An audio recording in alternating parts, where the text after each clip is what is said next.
பக்கத்துல மலையாளிகள் அற்புதமா நமக்கு பாடம் நடத்துறான். முல்லை பெரியாறுல, காவேரியில பக்கத்துல கன்னடர்கள் அற்புதமா நமக்கு பாடம் நடத்துறான். ஒரு மொழி சிக்கல் வந்தாலும் பாடம் எடுக்கிறான். காவேரி சிக்கல் வந்தாலும் ஒற்றுமையா இருந்து அங்க தேசிய கட்சிக்கு தலைவரும்பா, ஒரு சொட்டு தண்ணி தமிழ்நாட்டுக்கு தரக்கூடாதுமா.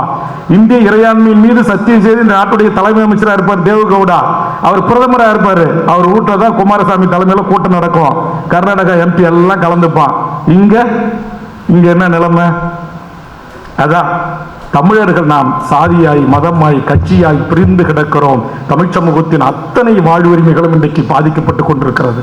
அது காவேரியா இருக்கலாம், முல்லைப்பெரியா இருக்கலாம். அப்புறம் இன்னொன்று சொன்னாங்க, இங்க ரொம்ப நீண்ட நெடிய கால திட்டங்கள். இன்னைக்கு இந்த அணைகள் எல்லாம் இது ரொம்ப நாள எடப்பாடியார் ஆட்சிக்கு வந்த உடனே அறிவிச்சார். இந்த குண்டார் இணைப்பு, காவேரி வைகை குண்டார் இணைப்பாகவே இருக்கு. அதே மாதிரி இன்னைக்கு மணல் குவாரிகள், கொள்ளை, கனிம கொள்ளை. இது பக்கத்தில் புதுக்கோட்டையில் எங்க அண்ணன் புதுக்கோட்டை நம்முடைய தனசேகரன் வந்திருக்கிறார். ஒரு கொடுமை பாருங்க, இங்க சுற்றுச்சூழலை, விவசாயத்தை, மண்ணை, மக்களை நேசிக்கிறவனுக்கு எவ்வளவு பெரிய ஒரு உயிர் அச்சலுக்கு பாருங்க.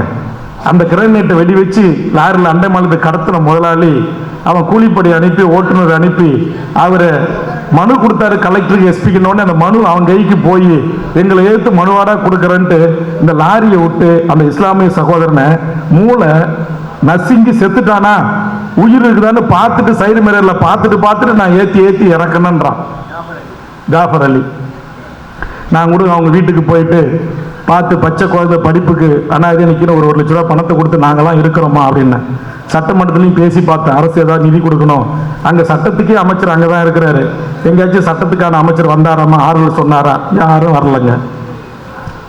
திருநெல்வேலியில் என்ன நிலைமை?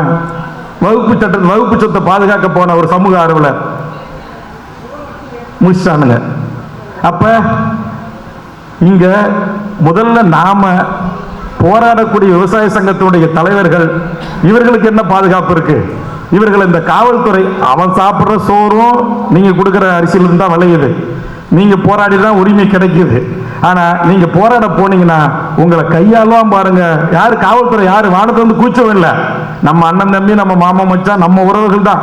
இந்த காக்கி சட்டை போட்ட உடனே விவசாயிகள் அப்படி கில்லுக்கரைன்னு சொல்லுவாங்கல்ல, அந்த மாதிரி உங்களை கையில ஹேண்டில் பண்ணுவான். அவ்வளவு அனாவசியமா தூக்கி வீசுவான். அப்ப இங்க இதே நீங்க கர்நாடகத்தில் எடுத்தீங்க, விவசாயிகள் போறான்னா கெட்ட வர மாட்டான். விவசாயிகள் வேணா, ஒரு வாட்டல் நாகராஜன் ஒரு 85 வயசு ஒரு கிழப்பையன் ஒருத்தர் இருக்கிறான். அவன் ஒரு சும்மா இந்த பச்சை ஒரு மஞ்சள் சிவப்பு துண்டை போட்டுட்டு வருவான் ஒரு 10 பொறிக்கு பசங்களோட. அவனை பார்த்த உடனே அட்டென்ஷன்ல நிற்பான். நம்ம கேபிஎன் பேருந்த அப்படியே பெட்ரோலை ஊற்றி ஒரு வண்டியா கொளுத்திட்டு வரான். எல்லா வண்டியும் எரிஞ்சு சாம்பலம் ஆகுது. தீயணைப்பு வீரர் பக்கத்தில் இருக்கிறாரு, கமிஷனர் பக்கத்தில் இருக்கிறாரு, காக்கி சட்டை வரப்பா நிக்குது, அட்டென்ஷன் நிக்குது. அவன் மொழி சார்ந்து இனம் சார்ந்து தன் வாழ்வுரிமை சிக்கல்கள் வருகின்ற போது அவன் தெளிவு பெற்றவனாக இருக்கிறான். அவன் காவல்துறை நம்ம கிட்ட இப்படி காட்டு மிராண்டு தரமா நடந்துக்கிறது இல்லை. நம்ம ஒரு ஆர்ப்பாட்டம் பண்ண எல்லையிலிருந்து ஒரு 2 அடி முன்னாடி போய் மனு கொடுத்துக்கிறோம்பா, ஒரு பத்திரிகையாளரை சந்திச்சுக்கிறோம்பா, பேசிக்கிறோம் பண்ண, அப்பதான் நம்ம காவல்துறை நம்மளோட குண்டு கட்டா தூக்குவான்.